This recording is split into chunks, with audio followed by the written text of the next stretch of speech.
At 25,000 feet both pilots collapsed. Passengers screamed as the plane tilted sharply. A 14-year-old girl sat frozen in seat 12A, textbook open on her lap.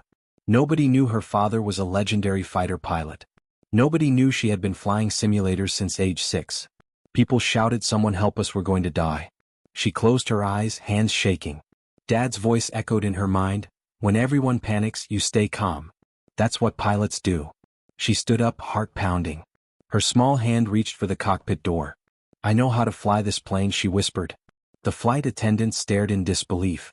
"She's just a child." Before you watch full story, comment below from which country were you watching. Don't forget to subscribe for more amazing stories. The autumn morning was crisp and clear at Denver International Airport on Friday, November 8, 2019, when passengers boarded Southwest Airlines Flight 1549 to Los Angeles. It was a routine domestic flight, mostly families heading to California for weekend getaways and business travelers finishing their work week.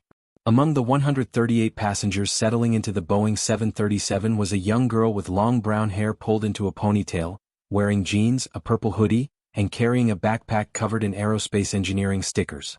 Emma Mitchell, 14 years old, slid into seat 12A by the window and immediately pulled out her physics textbook. She had a test on Monday and wanted to study during the 2-hour flight. The middle seat next to her was empty, and the aisle seat was occupied by a friendly woman in her 50s who smiled warmly at her. "Traveling alone, sweetie?" the woman asked.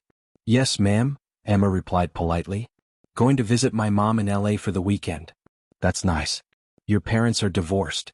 Emma's smile faltered slightly. "My dad passed away 2 years ago. He was a pilot."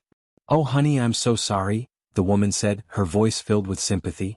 Emma nodded and turned back to her textbook, not wanting to talk about it. The truth was more complicated than she let on. Her father, Colonel David Mitchell, hadn't just been a pilot.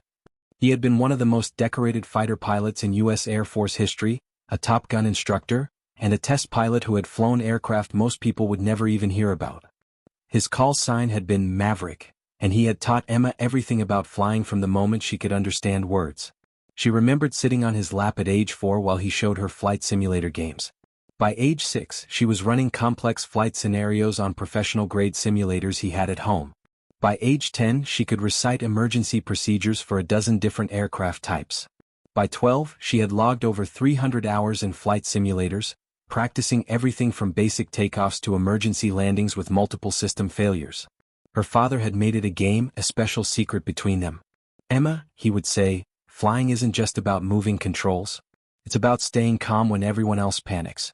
It's about making decisions when there's no time to think. It's about trusting your training even when you're terrified." He had trained her like she was one of his Air Force students, except she was his daughter, and he made it fun with rewards and encouragement. When he died in a training accident 2 years ago, Emma's world shattered. The simulator sat untouched in their basement. She couldn't bring herself to fly, not even virtually. It reminded her too much of him, of his voice guiding her through procedures, of his hand on her shoulder when she made a mistake, of his proud smile when she executed a perfect landing. But she kept his lessons in her heart. Stay calm. Trust your training. Never give up. Flight 1549 pushed back from the gate at exactly 10:15 in the morning. Emma watched through her window as the ground crew directed the pushback, their hand signals precise and practiced. She recognized each signal, knew what they meant, understood the entire pre-flight process. Her father's training had been thorough. The captain's voice came over the intercom, friendly and relaxed. "Good morning, folks, this is Captain Rodriguez from the flight deck. Beautiful day for flying. We've got clear skies most of the way to Los Angeles. Flight time today will be about 1 hour and 50 minutes. Sit back, relax, and we'll have you there before you know it." Emma tried to focus on her physics textbook as the Boeing 737 taxied toward the runway, but her mind kept drifting. She thought about her mom waiting in LA, about the simulator in the basement she still couldn't touch, about her father's voice she could still hear so clearly in her memories. The aircraft took off smoothly, climbing into the bright Colorado sky. Denver fell away below, the Rocky Mountains visible to the west, their peaks dusted with early snow. Emma felt the familiar sensations of flight, the acceleration, the climb angle, the slight bank as they turned onto their westward heading. Every sensation triggered a memory of her father explaining what was happening and why. The first hour passed normally. The seatbelt sign chimed off, flight attendants began their beverage service, passengers settled into their routines. Emma managed to read 3 chapters of her physics textbook, though she had to reread several paragraphs when her concentration wavered. They were somewhere over Utah, cruising at 25,000 feet, when Emma noticed something wrong. It was subtle, a slight change in engine sound that probably nobody else detected. But her trained ear caught it immediately. She looked up from her book, suddenly alert. Then she felt it. A gentle shudder through the airframe, barely perceptible. The woman next to her didn't seem to notice, was still reading her magazine peacefully. But Emma's heart started racing. Something was wrong. The seatbelt sign suddenly illuminated with a chime. The captain's voice came over the intercom, but this time there was tension underneath the calm. "Folks, we're experiencing a minor technical issue. As a precaution, we're going to descend to a lower altitude. Please return to your seats and fasten your seatbelts." Emma's hands gripped her textbook. Minor technical issue, her father had taught her that phrase. It meant something potentially serious that pilots didn't want to panic passengers about. She looked out the window, scanning the wing and engine. Everything appeared normal visually. Then everything went wrong at once. A loud bang echoed through the cabin. The aircraft shuddered violently. Oxygen masks dropped from the ceiling panels. Passengers gasped and screamed. The plane suddenly pitched forward, nose dropping into a steep dive. Emma's textbook flew from her hands and tumbled down the aisle. The woman next to her grabbed Emma's arm, terror in her eyes. "What's happening? Oh God, what's happening?" Emma's training kicked in automatically. She grabbed the oxygen mask and put it on, then helped the panicking woman beside her. "Put the mask on," she said firmly, her voice steady despite her pounding heart. "Like this. Over your nose and mouth." The aircraft was diving now, the nose pitched down at least 20 degrees. People were screaming, crying, praying. The flight attendants were struggling to get to their seats, holding onto seat backs as the angle increased. Emma looked toward the front of the cabin and her blood ran cold. Through the open cockpit door, left open during the emergency, she could see both pilots slumped in their seats. The captain's head lolled to one side. The first officer's arms hung limply. Neither was moving. The control yoke was pushed forward, unattended, sending them into the dive. Emma's mind raced. Decompression. Rapid altitude loss. Both pilots unconscious, probably from hypoxia, lack of oxygen to the brain. The emergency descent was supposed to get them to breathable air, but with nobody controlling the aircraft, they would just keep diving until they hit the ground. She looked at the altimeter visible on the forward panel through the open cockpit door. 18,000 feet and dropping fast. Maybe 3 minutes until impact if nobody took control. Her father's voice was clear in her mind. "When everyone panics, you stay calm. That's what pilots do." Emma unbuckled her seatbelt and stood up, fighting against the steep angle of the dive. The woman next to her grabbed at her. "Sit down. You need to sit down." "I know how to fly," Emma said quietly. Then louder, to a flight attendant clinging to a seat nearby, "I can fly this plane. Let me into the cockpit."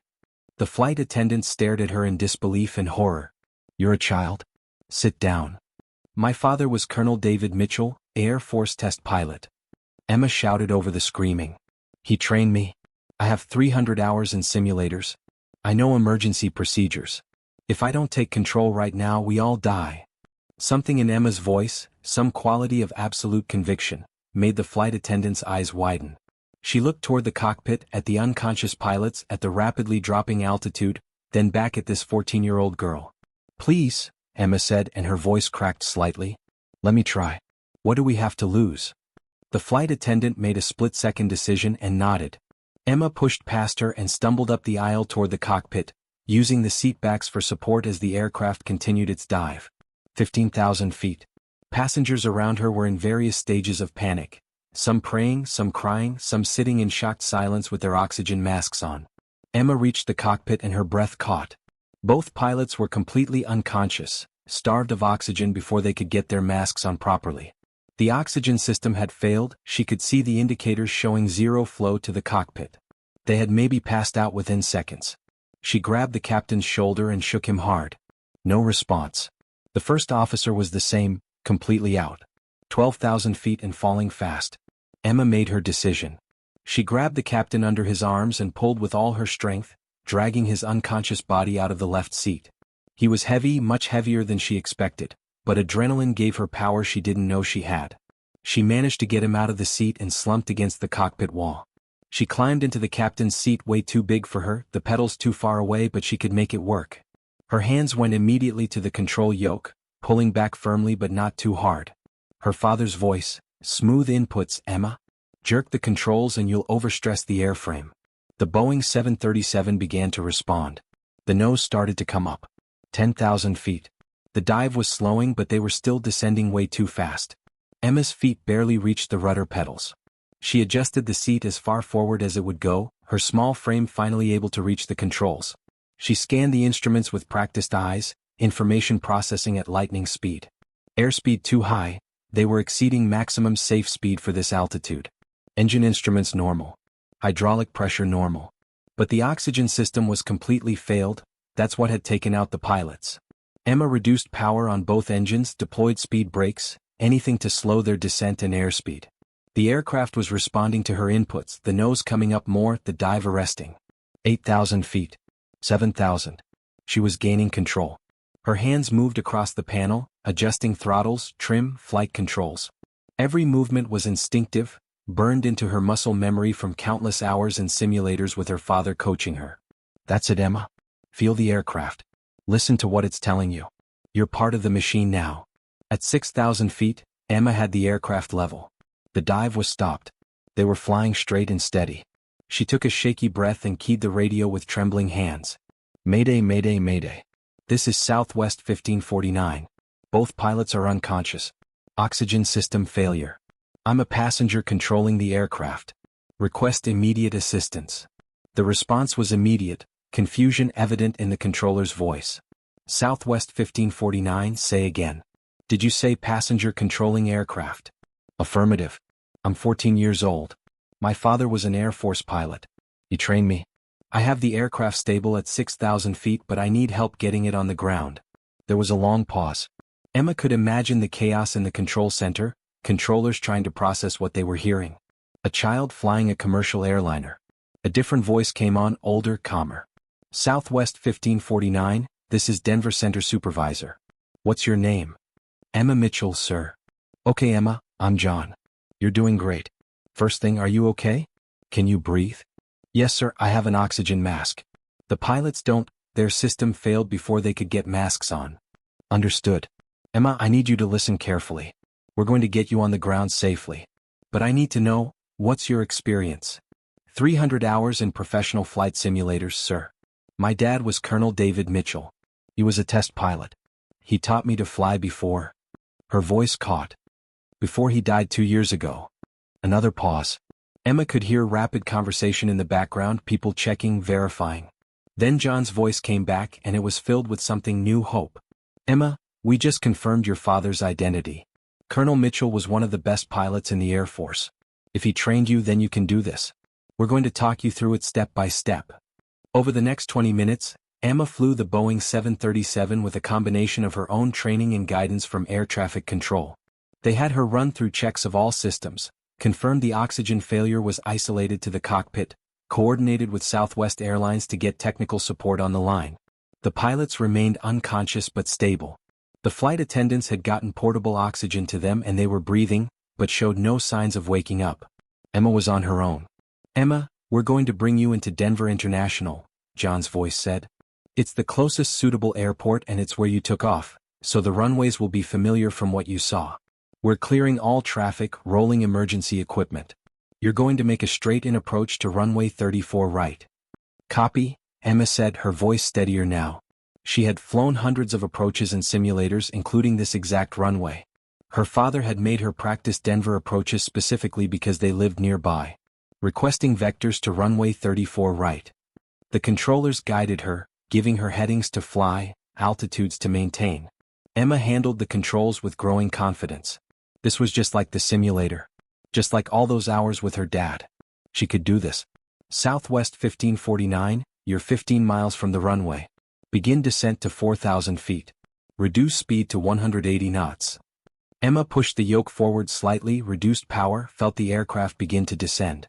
She deployed flaps incrementally, configuring the aircraft for landing exactly as her father had taught her. Configuration is everything, Emma. Get it wrong and the landing goes wrong. 10 miles, descend to 3,000. Reduce speed to 160 knots. The runway was visible now through the windscreen. Emma's heart was pounding, but her hands were steady. She had trained for this. Her father had prepared her for this exact scenario, though neither of them had ever imagined it would be real. "Emma, I need you to deploy landing gear," John's voice said. Emma's hand went to the gear lever, pulled it down. She felt the thunk as the wheels extended, saw the 3 green lights indicating gear down and locked. "Gear down, 3 green," she reported, using the exact phrasing her father had taught her. "Outstanding, Emma. You're doing perfect. 5 miles, maintain 3,000 until I tell you to descend further." In the cabin behind her, passengers had stopped screaming. Word had spread that someone was flying the plane, that they might make it. Some were watching through the open cockpit door, seeing this teenage girl in the captain's seat, flying with calm competence. 3 miles, Emma. Descend to 2,000. Speed 140 knots. Full flaps. Emma extended the flaps all the way, felt the aircraft slow and settle into landing configuration. The runway was right in front of her now, growing larger. She could see the emergency vehicles lining both sides, their lights flashing. Everyone was ready for whatever happened next. 2 miles, Emma. You're on glide path. Looking perfect. Just like your dad taught you. Emma's eyes were locked on the runway. Her hands made tiny corrections, keeping the aircraft aligned with the centerline, maintaining the glide path. This was the moment. Everything her father had taught her came down to this. 1 mile. You've got this, Emma. Remember your training. 500 feet. Emma reduced power slightly, raised the nose a bit. The runway was rushing up. 300 feet. 200. She could feel the aircraft's energy, knew exactly when to flare. At 50 feet, Emma pulled back on the yoke, flaring the nose up. The main wheels touched down with a firm but controlled thump. Not perfect but solid. She immediately deployed speed brakes, activated reverse thrust, began braking. The Boeing 737 rolled down runway 34 right, slowing steadily. Emma kept it on the centerline, maintained control all the way. At 20 knots, she brought the aircraft to a complete stop, set the parking brake and shut down the engines. For a moment, Emma just sat there, her whole body shaking. She had done it. She had actually done it. She looked at the unconscious captain beside her and whispered, "I did it, Dad. Just like you taught me." The cockpit door burst open and flight attendants rushed in, followed by paramedics who had boarded the aircraft. Someone lifted Emma out of the seat. She was so small she almost disappeared in the captain's chair. The paramedics immediately began working on the pilots. Emma stumbled out of the cockpit on shaking legs. The entire cabin erupted in applause, passengers crying and clapping, reaching out to touch her as she passed. The woman who had been sitting next to her was sobbing. "You saved us. You're just a baby and you saved us all." Emma barely registered it. She just wanted to get outside, to breathe fresh air, to process what had just happened. As she walked down the aircraft stairs onto the Denver tarmac, emergency vehicles surrounded her, crews staring in amazement at this teenage girl who had just landed a commercial airliner. A man in an airline captain's uniform approached her. His name tag read Martinez, and his eyes were filled with wonder. "Emma Mitchell?" She nodded, unable to speak. "I'm Captain Martinez. I was in the tower watching your approach. That was one of the most remarkable pieces of flying I've ever seen. Where did you learn to do that?" "My dad," Emma whispered, and then the tears came. 2 years of grief, of missing him, of keeping his memory locked away because it hurt too much, it all came flooding out. "My dad taught me. He was Colonel David Mitchell." Captain Martinez's eyes widened. "Maverick? Your father was Maverick?" Emma nodded through her tears. "I knew him," Martinez said softly. "We flew together in the Gulf War. He was the best pilot I ever knew. And now I see why." He raised another one. The news media descended within hours. 14-year-old girl lands commercial jet after pilot's collapse. Trained by father, teen pilot saves 138 lives. The girl who could fly. Youngest emergency landing in history. Emma's mother arrived from LA on the next flight, holding her daughter for what seemed like hours. The pilots both recovered fully. They had been poisoned by a faulty oxygen system that leaked contaminated air into the cockpit. They both credited Emma with saving not just the passengers but their lives too. The FAA launched an investigation, initially questioning how a child could have access to professional simulators. But when they discovered Colonel Mitchell's training logs, when they saw the hundreds of hours he had logged teaching his daughter, when they tested Emma's knowledge and found it to be genuine and extensive, the investigation became something else. It became a case study in the power of proper training. 3 weeks later, Emma stood in a hangar at Denver International Airport. Assembled before her were pilots from airlines around the country, Air Force officers who had known her father, and officials from the FAA. Captain Rodriguez and the first officer stood nearby, fully recovered and insisting on being present. The FAA administrator stepped forward with a framed certificate. Emma Mitchell, while we cannot grant you a pilot's license due to your age, we can recognize your extraordinary skill and courage. This is a special commendation for the youngest person to ever successfully complete an emergency landing of a commercial aircraft. Your father would be proud. But the moment Emma would never forget came after the ceremony. An older man in an Air Force uniform approached her. He had gray hair and eyes that had seen a lifetime of flying. Emma Mitchell, he said, saluting. I'm General Thompson. I was your father's commanding officer. He talked about you all the time. Showed me videos of you in the simulator. He said you were a natural, better than pilots he trained for years. I didn't believe him. I thought he was just a proud father. But he was right. You have a gift. He handed her a box. Inside was a pair of pilot's wings, her father's wings. The ones he had earned as a young Air Force pilot. He would want you to have these, General Thompson said. And he would want you to keep flying. When you're old enough, when you're ready, the Air Force would be honored to train you properly. Just like we trained him. Emma held the wings, feeling their weight in her hands. She thought about her father, about all those hours in the simulator, about his voice guiding her through that impossible landing. She thought about the 138 people alive because of what he had taught her. I'll keep flying, she said quietly. For him. And for everyone who believed I could. 6 years later, Emma Mitchell graduated from the Air Force Academy at the top of her class in aerospace engineering. She was accepted into pilot training, and surprised no one by excelling at every phase. Her instructors said she flew like someone with years of experience, which in a way she did. On the day she received her pilot's wings, she wore her father's wings on her uniform alongside her own. In the audience, Captain Rodriguez and the first officer from Southwest 1549 watched proudly.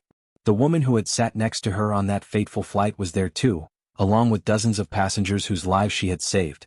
But Emma's proudest moment came when she walked onto the flight line at her first assignment and saw an F-16 waiting for her. On the nose was painted a special insignia, a phoenix rising from flames, and beneath it, Maverick's daughter. She climbed into the cockpit, strapped in, and prepared for her first solo flight as an Air Force pilot.